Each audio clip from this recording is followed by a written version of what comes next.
Et si tout ce que tu devais savoir sur une relation se révélait? En seulement 3 secondes.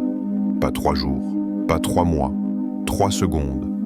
Un simple regard, une pensée qui traverse l'esprit, une sensation que tu n'arrives pas à expliquer. Ce n'est pas un jeu, ni une idée romantique. C'est un test réel, un test qui peut distinguer l'amour vrai d'une illusion.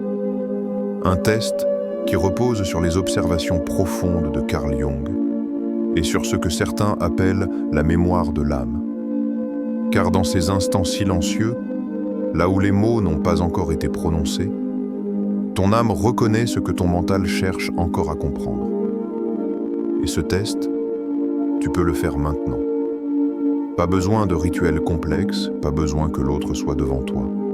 Juste toi, ta conscience, et cette personne qui occupe ton esprit.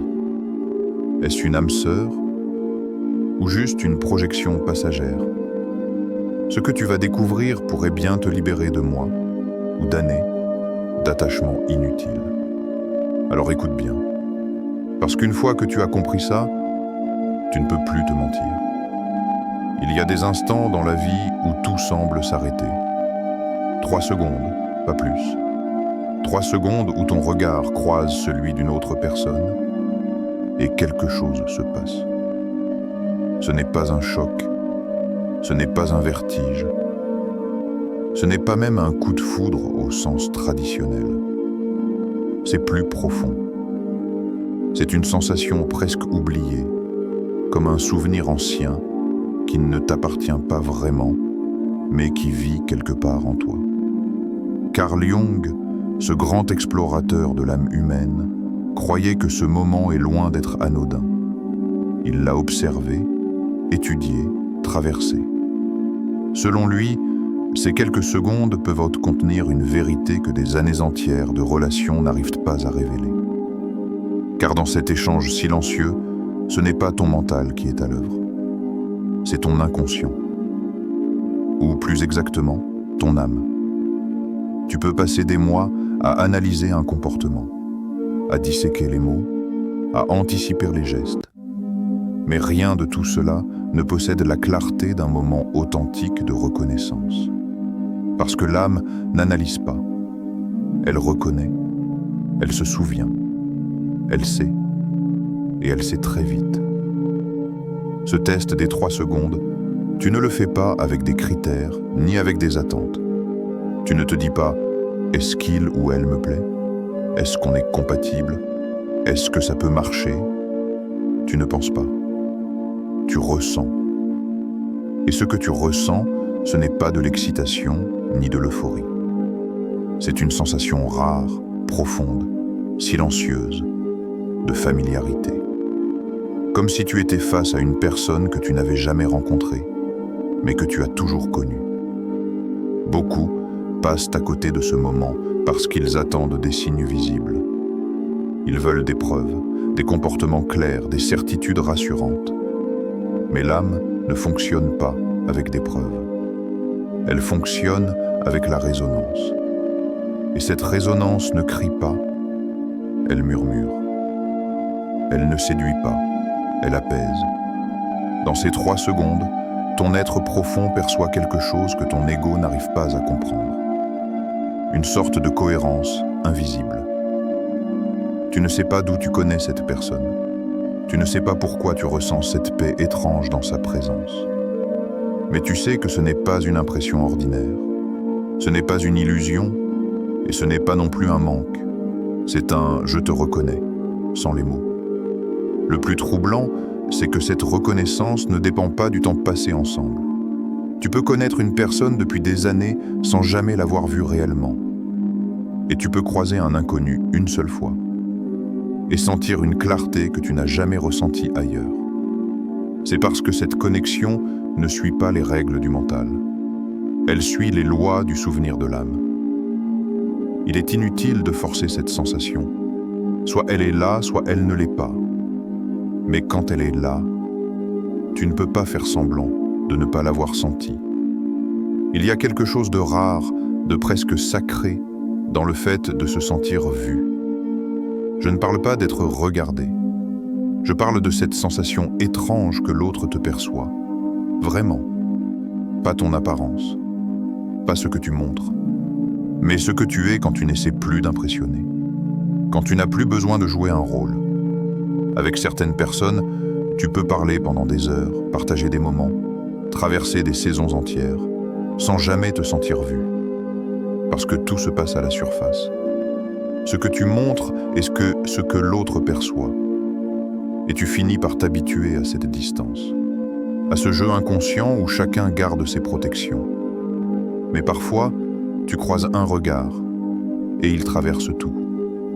Comme s'il ignorait tes murs, ton masque, tes précautions. Il te voit, entièrement. Et étrangement, ça ne fait pas peur, ça soulage. Carl Jung appelait cela la transparence émotionnelle. Ce n'est pas un concept théorique, c'est un vécu. Quand l'âme d'une personne entre en résonance avec la tienne, tu n'as pas besoin de te défendre. Tu ne ressens pas ce réflexe de te cacher ou de contrôler ton image. Tu laisses tomber le masque, non pas parce qu'on te le demande, mais parce que, enfin, tu peux respirer. Et ce souffle est précieux, parce qu'il révèle tout ce que tu refoulais depuis longtemps. Tes blessures, tes espoirs, tes insécurités, et tout ce que tu n'osais pas montrer, même à ceux que tu aimes. L'âme sœur ne juge pas ces parties de toi. Elle les comprend, parce qu'elle a vu les siennes aussi. Dans ce type de connexion, tu n'as pas besoin de faire semblant d'être fort, parfait, accompli. Tu peux être en chantier, tu peux être en doute, tu peux être vulnérable. Et au lieu de te sentir faible, tu sens que tu deviens plus vrai. C'est là que se trouve la vraie intimité, dans la possibilité de s'abandonner sans crainte. Avec une passion éphémère, ce niveau de transparence est souvent impossible, trop risqué, trop exposant. Tu gardes le contrôle. Tu veux rester désirable, admirable, alors tu caches, tu ajustes, tu protèges. Et au fond, tu as peur. Peur que si l'autre voit vraiment qui tu es, il parte. Mais avec une âme sœur, ce réflexe disparaît. Non parce que l'autre t'idéalise, mais parce qu'il accepte ta complexité. Il voit ta lumière, oui, mais aussi ton chaos. Et il ne fuit pas. Alors pose-toi cette question avec sincérité. Quand tu penses à cette personne, est-ce que tu sens que tu peux respirer? Est-ce que tu sens que tu peux être sans devoir prouver, séduire, justifier, parce qu'être vu n'est pas un luxe. C'est une nécessité. Et quand tu l'as vécu, même une fois, tu ne peux plus t'en contenter à moitié. Il existe une différence essentielle entre une relation qui t'épuise et une relation qui t'élève. Cette différence, Jung l'appelait l'activation du soi. C'est un point de bascule fondamental que très peu de personnes prennent le temps de reconnaître. Le soi, dans la vision jungienne, c'est ce que tu es profondément.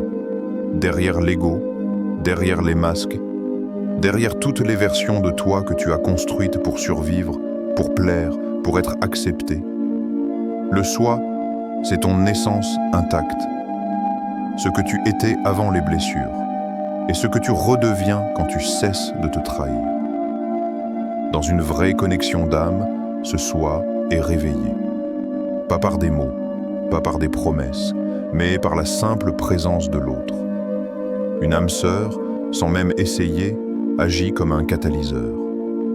Tu ne changes pas pour lui faire plaisir.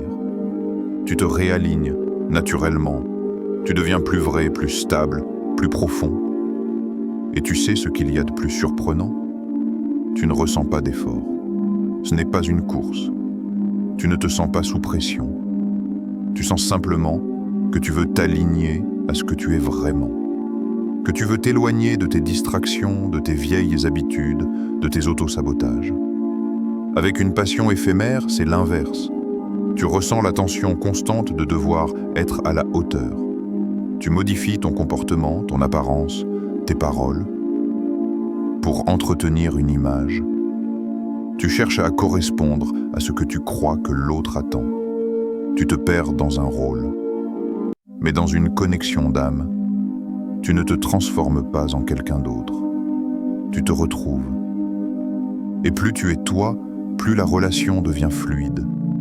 Parce que l'autre ne cherche pas ta performance, il cherche ta présence. Cette activation du soi est visible. Elle se manifeste dans ta vie. Tu commences à reprendre ta créativité. Tu veux lire, apprendre, évoluer. Tu retrouves l'envie d'écouter ta propre voix. L'âme sœur ne t'impose pas un chemin. Elle t'inspire à marcher le tien. Et ce n'est pas toujours confortable. Parce que ce réveil t'oblige à regarder ce que tu avais enfoui. Tes rêves, oui, mais aussi tes blessures. Mais tu n'as plus peur de les affronter. Parce que tu sens enfin que tu ne les portes plus seul. Cette relation devient une initiation, pas une dépendance. Tu n'as pas besoin que l'autre te complète. Tu sens qu'il ou elle te révèle. Et ça, c'est l'un des signes les plus puissants d'une âme sœur. Tu te reconnectes à toi-même en sa présence. Alors demande-toi ceci. Est-ce que cette personne t'inspire à te fuir ou à te retrouver? Est-ce qu'elle alimente ton ego ou elle active ton soi? Parce qu'au bout du compte, ce n'est pas la passion qui change une vie, c'est l'éveil. Il y a des connexions qui sont bruyantes, pleines de feux d'artifice, de drames, d'intensité. Ça brûle, ça monte, ça redescend, et tu finis épuisé. Tu te dis que c'est fort, donc que c'est vrai. Mais ce que tu ressens, ce n'est pas la paix, c'est l'agitation. Puis il y a d'autres liens, silencieux, fluides, comme une rivière qui coule. Tu ne peux pas expliquer pourquoi, mais tout semble juste. Les silences ne sont pas pesants. Les conversations n'ont pas besoin d'être remplies de preuves. L'énergie circule simplement, sans effort. Et c'est là que commence quelque chose de différent. Carl Jung appelait ça une synchronicité énergétique. C'est quand deux êtres, sans avoir à s'ajuster, se trouvent sur la même fréquence. Pas parce qu'ils essaient, mais parce qu'ils sont naturellement accordés. Ce n'est pas une question de mots, c'est une sensation. Tu parles et l'autre comprend. Tu ne parles pas et l'autre sent. Vous vivez des choses séparées, mais quelque chose vous relie de manière invisible. Comme deux instruments parfaitement accordés. Dès que l'un vibre, l'autre résonne. Ce n'est pas spectaculaire, c'est cohérent. Tu ne ressens pas cette frénésie nerveuse de vouloir tout contrôler, tout sécuriser. Tu sens que c'est vivant, que ça respire. Et tu n'as pas besoin de forcer quoi que ce soit. Les rythmes se rejoignent, les silences sont respectés. Et la relation prend une forme qui n'appartient à aucun modèle préconçu. Avec une passion éphémère, l'intensité est souvent confondue avec l'harmonie. Mais l'intensité, c'est un choc. L'harmonie, c'est un écho. L'intensité veut dominer. L'harmonie veut danser. Et cette danse ne suit pas de règles strictes. Parfois, elle est lente, parfois rapide. Parfois, elle s'arrête pour mieux reprendre. Mais elle reste fluide, naturelle. Elle ne demande pas d'efforts surhumains pour continuer à exister. Elle existe, tout simplement. Elle n'a pas besoin d'être prouvée. Elle se manifeste par la légèreté que tu ressens dans sa présence. Alors pose-toi cette question. Est-ce que tu te sens énergétiquement aligné avec cette personne? Pas sur le plan mental, pas dans les goûts, ni dans les habitudes, mais dans l'énergie. Est-ce que tu respires mieux quand tu es avec elle? Est-ce que tu sens que vos vibrations se complètent, sans lutte, sans jeu de force? Parce que ce que ton esprit ne peut pas toujours comprendre, ton corps, lui, le ressent. Il sait quand il est tendu. Il sait quand il est en paix. L'âme sœur ne provoque pas un chaos intérieur. Elle invite à l'équilibre. Il n'y a pas de perfection à attendre.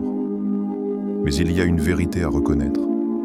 Certaines énergies ne cherchent pas à te conquérir. Elles cherchent juste à t'accompagner. Il y a une illusion tenace dans notre monde, celle qui te pousse à croire que tu es incomplet et qu'une autre personne viendra te réparer.